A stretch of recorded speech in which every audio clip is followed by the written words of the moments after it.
سلام. در رابطه با دو تا ویدیو قبلی، این که ورودی اتاق 20 کیلوولت از کجا هست، ما ترانسفورماتورهای 63 به 20 کیلوولتمون سمت اولیه است، به پاسبار 63 کیلوولت وصل است.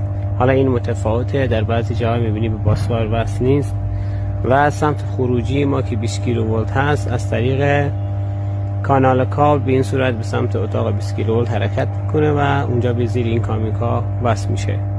چند تا نکته من راجع به این بگم. این ترانسفورماتورها سمت اولیه‌شون ستاره زمین شده هست و خروجی اون به صورت مثلث هست. حالا من رو نیم پلیت هم نشون میدم.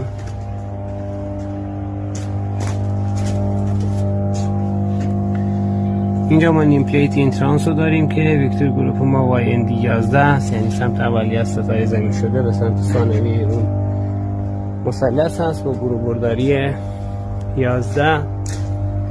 نکته بعدی هم بگم این که هر فاز رو توسط 4 رشته کابل انتقال دادن و دلیلش هم اینه که یک کابل با سطح مقطع بالا فرمدهی و شکل دهی به اون سخت است. نکته بعدی بین دو تا ترانسفورماتورهایی که در فضای باز قرار دارن به این صورت یه دیوار آتشی فایروال قرار میدن که اگر برای ترانس حادثه اتفاق افتاد، ترانس دیگه‌مون توسط این دیوار محافظت بشه. و خروجی ترانسفورماتورهای ما توسط برقگیر محافظت میشه. این T2LA2 یعنی برقگیر شماره 2 سمت ثانویه ترانسفورماتور ما.